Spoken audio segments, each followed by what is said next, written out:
welcome to the Castle of Spirits Paranormal Podcast, Extrasode number 5. This Extrasode is brought to you by episode number 19, Vanishing, Hitchhikers, featuring all kinds of crazy stuff like Resurrection Mary, Phantom Cars, Phantom Hitchhikers, love it, and all that crazy jive. Right now, what we're doing in this bonus episode, this Extrasode, as we like to call it, is we're going to actually read you some stories from the castleofspirits.com archive, where we have more than 4,600 true reader and listener submitted paranormal stories. And we'd have more if you would submit your stories. Hey, we want to get to 5,000. We want to get to 5,000. Let's do it. So give us your stories, friends. Basically, all we did was we went to the handy dandy search feature in the library, and we keyed in a couple of search features. Yeah. Search parameters. I'm talking like Phantom Hitchhikers. Is that what you searched? Yeah. What did you search? I just searched Hitchhiker. Oh. But I found some good ones. All right. Well, let's hear some. All right. So I'm going to start off with a story called The Lady in White.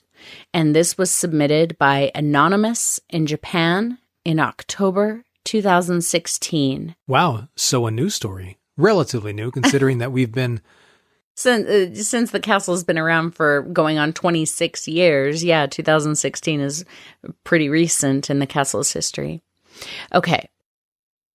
On a dark, windy night, we were driving, heading to the city. We drove not too fast since it was nighttime. We chatted for a few minutes until my friend pointed at the front window and said he could see a person hitchhiking right beside the road. It seemed to be a lady dressed in a white dress. We joked that she might be one of the hitchhiker ghosts out here. We stopped anyway and asked her if she needed a ride. The lady nodded and rode in the back seat. We felt a breeze and thought that she must be out there hitchhiking for a long period. My friend turned around and asked her if she was cold. The lady remained silent, and her long hair covered her face. We saw no emotion from her. We thought it was because of her hair. My friend looked at the back mirror and found that the lady seemed wounded. My friend asked her if she needed to go to a hospital, and the lady nodded lightly, and we decided to head to the nearest town hospital. Suddenly, the car shook hard, like as if it had become alive. The engine stalled when the shaking stopped. We tried to see if the lady was all right at the back seat, but she was gone by the time we turned around.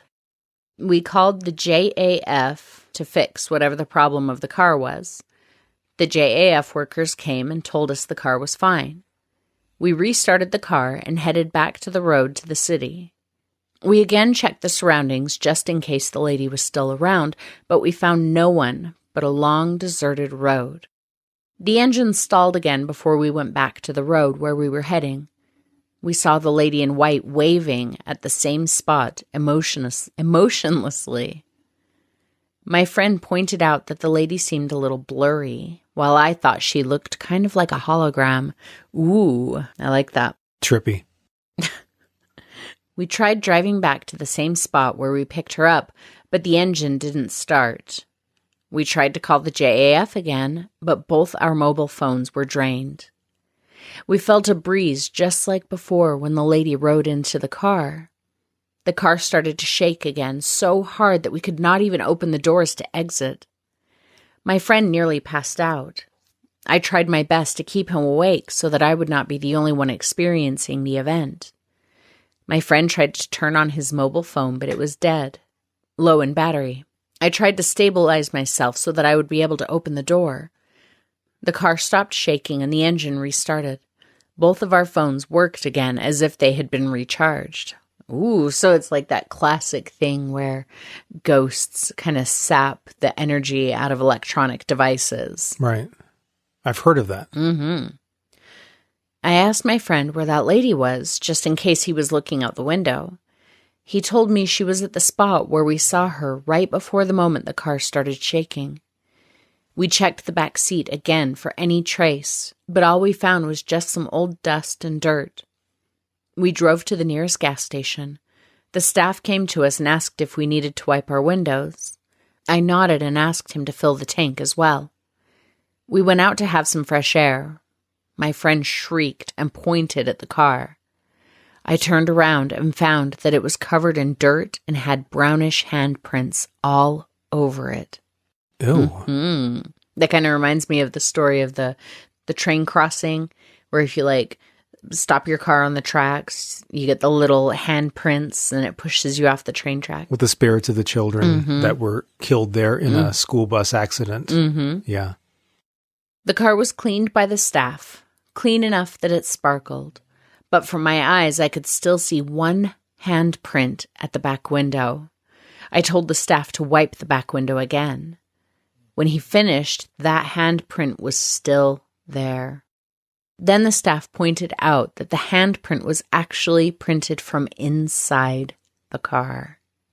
We quickly ran away from the car and asked the staff to clean the inside as well. We asked the elder staff of the gas station if he had heard any hitchhiker accidents and told him about the lady in white. He told us that he's not sure of any ghost stories or rumors, but he did know that there was a girl who got hit by a speeding car just right beside the road to the city. She was found lying beside the road, dressed in white and wounded. We quickly knew that what we saw might be this girl's spirit, and the events that we experienced was the girl trying to tell us that she actually existed. We drove back to the spot where we had picked up the lady in white the next morning and offered her some white lilies. So, again, thank you to Anonymous in Japan in October of 2016. That's a great story, It was a really great story. And I liked it because it had kind of all the classic hallmarks of, you know, the lady in white disappearing in the car stories, but with a twist.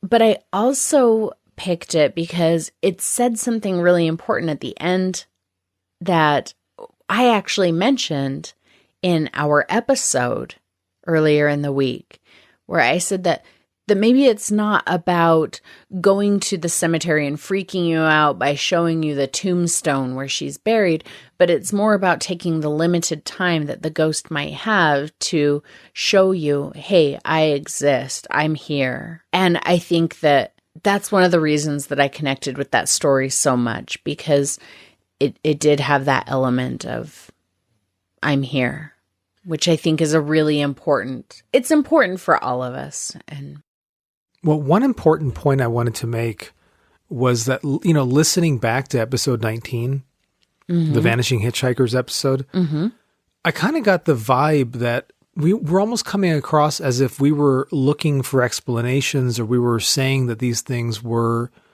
hallucinations, or that I didn't get that. That seemed to be the vibe. That's not at all. No, and that's not how I feel at all. No, me either.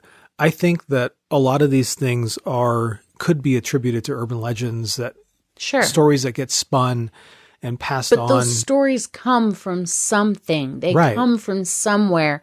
And I think at the root of every story, at the root of every urban legend, there is a grain of truth.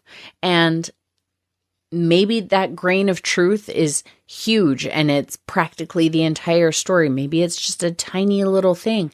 But people are experiencing something. And I don't think that everybody who has these kinds of experiences is making it up or hallucinating or any of those things. Not at all. Especially when you've got a car full of people. Yeah. But the Vanishing Hitchhiker story, and I include everything in that's not even necessarily hitchhikers, like this story, the Resurrection Mary, all of that. But the Vanishing Hitchhiker, for lack of a better word, please excuse the word trope, is one of my very favorites. If I could pick right now, hey, you're going to see a ghost today. What kind of ghost do you want? That would be it. I want a Resurrection Mary style ghost. I want to pick her up. I want her in the back seat of my car, freaking me out, and then to just disappear. Yeah, I agree. I don't want something chasing me down the hall. No, I don't want some big-headed lady whose forehead is scraping the ceiling, hunched over, skulking down my hall in the middle of the night. Don't talk about my nightmares. Sorry. Please. Okay, anyway, do you have a story you want to read us? I do have a story I want to read you. Oh my gosh, I can't wait. And this one is called Ghostly Hitchhiker. It was submitted by Robert in Australia in June of 2006. Nice. And Robert's story goes like this. This happened to me around August of 1999. Man, do you remember August 99? Those are good years. Okay, let's get back to Robert's story. I had only just got my license and a girlfriend. One very clear and bright night, my girlfriend and I were going to a lookout at Mount Cannibales in Queensland. This is halfway between Brisbane and the Gold Coast.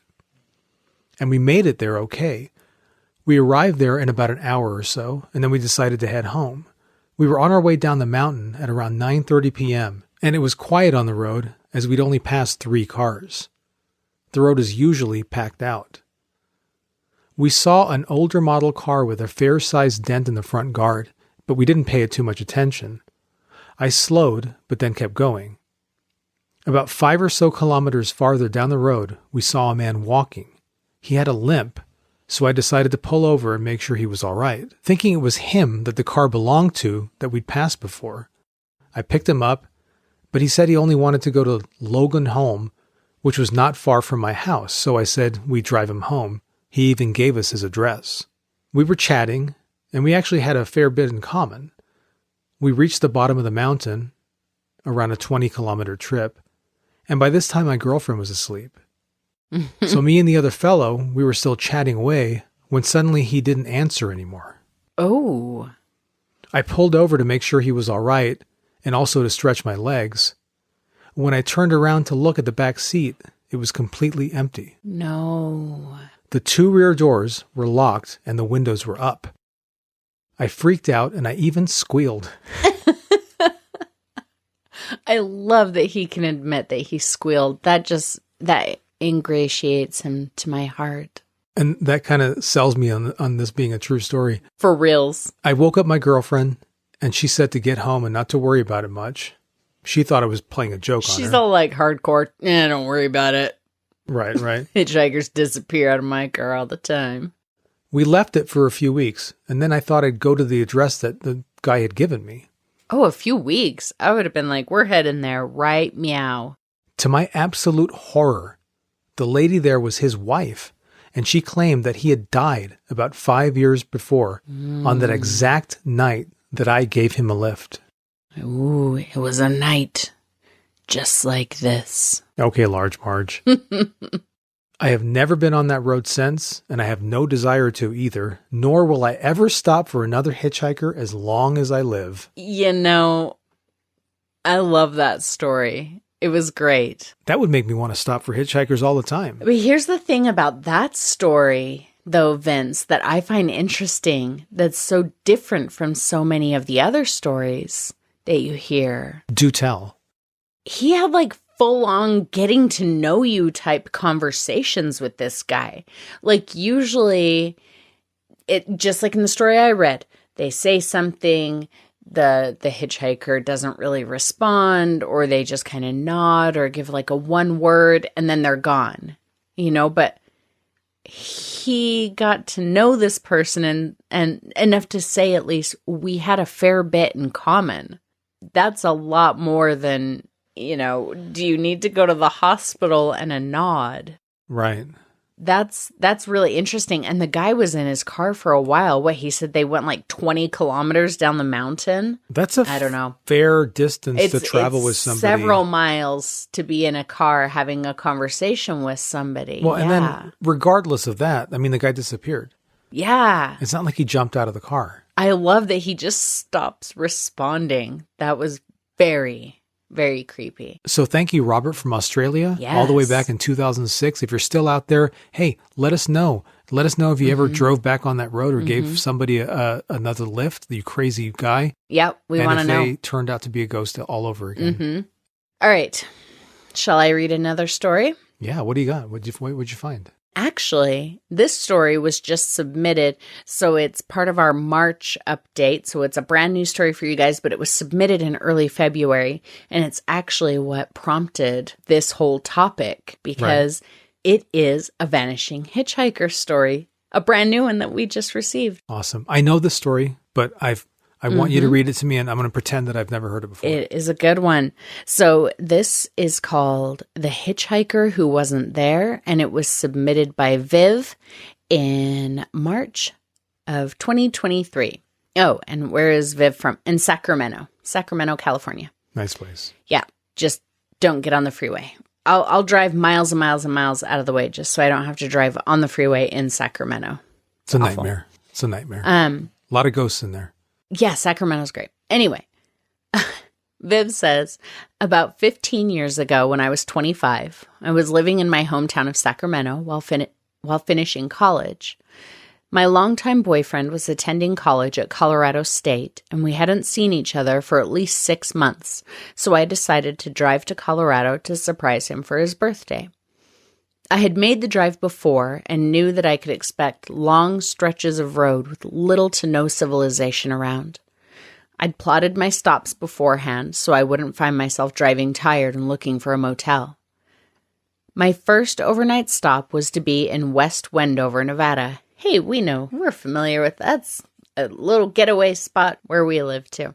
It's a small gambling town with nice hotels, and I was looking forward to getting there and relaxing after a long day on the road. I'd been driving for 6 or 7 hours, and the sun was starting to get low in the west, but it was still light enough that I didn't need to put on my headlights. I had just passed a little town called Wells, and West Wendover was my next stop. I was a little road weary, but fully alert and not at all sleepy. That's why I can't wrap my mind around what happened. If I were sleepy, I could chalk it up to that. If it were dark, I'd assume I had been seeing things, but I can blame neither of these things. This stretch of I-80 was long and straight and pretty flat. The shoulder dipped down a little bit toward the land, but not very deeply. Here and there were large bushes and some grasses, but for the most part it was very barren and rocky. Not a lot of hiding places is what I'm getting at. Pretty soon, I noticed what appeared to be a person standing on the side of the road. I immediately assumed it was a hitchhiker, though I hadn't seen many of them on my trip, strangely. As I approached, I saw that it was a woman with a small dog at her feet. It was a little brown dog that I immediately thought of as a Benji dog. I can totally see that dog. And that is something that you do not see on that stretch of road. No. You do not see hitchhikers there. I don't even know if it's allowed. Especially in, after Wells, because we drive through there, once every couple of years, because Vince's family is in California, and that's barren. It's pretty desolate, and I know what she's talking about, being these long, flat stretches of road, and there would be no reason for a hitchhiker to just be in the middle of one of those stretches. There's nothing around. Yeah, if you see somebody on the side of the road there, something's wrong. Yeah, for sure. Now, when I say back to the story, by the way, now, when I say she was a woman, I use that word loosely. She appeared to be very young, maybe 18 or 19 at the oldest. I felt sad for her that she was out there thumbing a ride with her dog and that all of the cars ahead of me had passed her by. I'm not one for picking up hitchhikers myself, but she looked so sad and young, and I wanted to make sure she was safe. By the time just as a quick aside, Vince, I am not one for picking up hitchhikers either. Never done it. I've never been tempted. But if we were in that stretch of road there and saw a young woman with a little dog, I would probably be maybe we should pick her up. At least pull over and ask if everything's okay. For reals, yeah. Okay, so back to the story. By the time I decided to pick her up, I had passed her, so I pulled to the shoulder and reversed, watching her in my mirrors the whole time. I saw her look up at me. I saw her say something to the dog, who stood up. As I came to a complete stop, I checked my side view mirror to make sure I wasn't going to be sideswiped by a semi or anything. As I was looking in my mirror, the back door opened, and I said, "Hey, get in." There was no response and no sound. Ooh, I'm getting goosebumps. I looked over my right shoulder to see if she needed help with her things, but there was no one there. My car door was open, yes, but the girl was not, nor was her dog. I got out of my car and walked around the side to see if she'd fallen or something. She was nowhere, just gone. Her dog, her bag, everything, gone. There was absolutely nowhere she could be hiding, as all of the plants in the immediate area were small.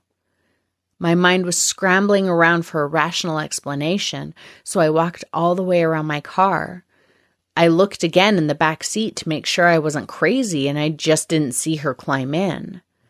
But I was absolutely alone. I closed my car's back door and got back in the driver's seat. I just sat there for what felt like an hour, but was probably only 5 minutes. I couldn't understand what had just happened, and I think I was a little bit in shock. I finally started up the car and drove the final 45 minutes to my destination, but I was in a bit of a fog the whole time. I just felt stunned. That's the best way I can put it. The rest of my trip was uneventful, but I was so scared to drive past that area on my way home. I had met up with another friend in Colorado, and she decided to come back home to Sacramento with me. I was so glad I didn't have to drive past the spot where it happened alone. I couldn't bring myself to tell my friend about it, but I was quiet and alert as we passed the area, terrified that I'd see the disappearing hitchhiker and her dog again. Woo! Thank you again, Viv, in Sacramento, California, in March of 2023 for submitting that excellent story that actually started this entire topic. Wild. Yeah, that stretch of road, especially coming through Wendover and heading towards Utah or going the other way, is really creepy. And, especially if you're out there and if it's dark and you happen to be alone, there's a lot of traffic. It's well trafficked, but in some stretches you do get. There's not so much traffic that, like, you can be on that bit of road without a car ahead of you, behind you, or next to you. When you get on the really long stretches, you might be able to see cars in the distance and maybe have a car half a mile or a mile ahead of you, but you're not like in traffic. So yeah, and I have a little bit of movie trivia about that stretch of road. Ooh. It was in that area, closer to the Utah side, in the early 60s when director Herc Harvey drove from Kansas City to California and passed through that area, passing by the Saltaire, which is about, 30 miles outside of Salt Lake City. No. Saltaire's a handful of miles, maybe 12 miles outside of Salt Lake City. Okay, but it is out there kind of in the middle of... Yeah, Carnival of Souls, man. If you haven't seen Carnival of Souls, I mean, it's not a vanishing hitchhiker story, but I think it fits in with our topic. If you've never seen Carnival of Souls, you have to see it. It's so good. We'll put it in the attic. And I always say that, and I don't really tell you what that means. So if you go to castleofspirits.com/attic, you'll find a bunch of affiliate links that go to Amazon for, typically Amazon, sometimes it's not Amazon, movies, books, music, etc. Things that we enjoy, things that we talk about in episodes that you can find and go check out. So if I say I'm putting it in the attic, go there and you can find a link to where you can find whatever it is we're talking about. And that brings the commercials to an end, and we are now back to our storytelling segment. That's right, because Vince has another story to read. Well, because on episode 19, which was Vanishing Hitchhikers, we actually talked about the phenomenon of not just ghost hitchhikers, but ghost cars. And I found a story on the Castle of Spirits website that was submitted in December of 2003. Yeah. Called Ghost Car in Broad Daylight. Oh, I'm so excited. Written by Anonymous, which is my favorite writer of all time. I was going to say, Anonymous always submits the best stories. Yeah. This happened back in the summer of 1995. I lived in the Cincinnati area, and I was attending college at the Art Academy of Cincinnati. I had an afternoon class, and as usual, I took Columbia Parkway to school. Columbia Parkway has this long history of fatal accidents. Once, the local news reported that every accident that ever occurred on that stretch of highway ended in a death. Wow. This was a warm, sunny afternoon, and there was no traffic. When I got to Worcester Pike on my way to Columbia Parkway, however, I noticed an ugly, light brown, rusty car that looked like it was from the late 60s or early 70s, covered in bumper stickers. The bumper stickers also looked like they were from the 70s. They were really, really big, large block-type print. The car was really loud, like it had a hole in its exhaust. It was traveling slowly, only about 40 miles an hour, and it was in my lane, so I slowed down, and I memorized some of the politically charged bumper stickers also. I switched lanes, sped up to about 70, aggressive, and saw the car left in the dust in my rearview mirror. I continued to look back, and there was no other traffic at all. And there were no turnoffs on the stretch of road, but when I had to stop at a red light, there was the very same ugly car waiting for me at the stoplight. No. I thought I must be crazy, but I know no one passed me, and I left this car in the dust. All the bumper stickers were the same. It made the same sound. It had rust in all the same places. It was definitely the same car that I'd left in the dust in my rearview mirror, only to reappear ahead of me without even passing me. I was baffled on how this was possible. I suddenly felt uncomfortable, and I looked over at the driver and saw he was a teenager, a skinny boy, staring straight ahead, hands exactly at 11 o'clock and 2 o'clock on the wheel. What was really odd was that the guy never moved. In fact, he never even blinked. I thought, this time I'll pass him, and I will not take my eyes off of my rearview mirror. That's not a safe way to drive. Not the best idea, but hey, he lived to tell But the I get tale. it. Mm-hmm. We went through Marymount. I passed him again, and I watched him. There were still no other cars on the road. When we got to the highway again, I sped up to 70, and the ugly car was still doing about 40. I watched him in the rearview mirror, and it disappeared completely. Then there were no cars. In fact, I was alone on the highway. I thought maybe that the car had gotten off at the Red Bank exit, but when I stopped at another stoplight, there was that very same car waiting for me. Ooh, that's so creepy. This is total Twilight Zone. This was impossible. Then for some reason, I thought to myself, this kid, this driver, was killed in an accident on this stretch of highway, and he just wants attention. He wants me to follow him. I don't know why I thought that, because at the time I didn't think of this being a ghost, just that it was impossible physics. I had to turn off to go to Eden Park Drive, but the car continued on Columbia Parkway, and it looked like it was headed straight for downtown Cincinnati. I was really wanting to follow the car to satisfy my curiosity, but I had class. Come on, dude. This is your one opportunity. Forget class. Class. Schmass. All right. Before I passed him again, I slowed down so that I could watch the driver and see if he turned the wheel as he went through the dangerous dead man's curve on the highway, a near perfect U-shaped bend marked with yellow flashing lights. And he didn't even turn the wheel at all as he went through the bend. He was completely immobile. It was like the driver was frozen in time, like a 3D photograph. That's how it struck me. It looked like he was heading all the way to downtown Cincinnati, and the whole thing really gave me the creeps. Yeah. No kidding.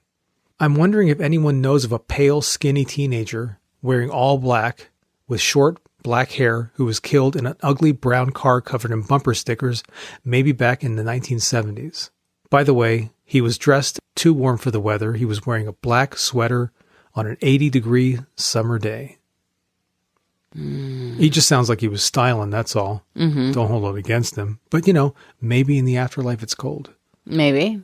So yeah, that was submitted by Anonymous in the USA, December 2003, Ghost Car in Broad Daylight. Loved it. That was a great story. And again, he mentioned in the story, some point that you made was that sometimes these ghosts just want to be acknowledged. Right. That's what it sounded like. But maybe to more of the point of the storyteller, he said that he felt like he wanted him to follow him, which almost sounds like maybe there would have been kind of a reveal, like, this is what happened to me, or, just like Resurrection Mary, follow her to the tombstone. Oh, look, here's my jacket, and oh, I see that she's dead. Maybe it would have been a reveal like that, but that was a really good story. I can't believe I've never read that one before. Oh, it's in there. It's in there. So, Jane. So, Vince. Do you have another story to read to the fine people today? I don't, but we do have a couple of messages in the lounge that I thought that we could go over real quick. No way. What do you say? Yeah. So we got a message from somebody who did not give us their name, and they just simply said, I stumbled upon this website. I just want to know what it is. That's the whole message in the lounge. So Vince, give Anonymous in the lounge your elevator pitch. Anonymous in the lounge. Hi, Anonymous. How are you? castleofspirits.com is a website that was launched in 1997 by Rowena Gilbert of Australia, who had a love and a passion for ghost stories. And she created this giant infrastructure online where people, beginning with the friends of hers who were ghost hunters in Australia, and eventually people from all over the world, submit their true paranormal ghost stories, and they would be published on a monthly basis. In the late 1990s, this website was bopping. And this was long before Reddit and No Sleep and places like that, subreddits where people went to share their stories. And as a result, Rowena amassed a veritable treasure trove of thousands of true ghost stories. And through circumstance and good fortune, the website now belongs to us. That's right. And we're here trying to keep it going. That's right. And now we're doing a podcast. So I don't understand what about this website you don't get.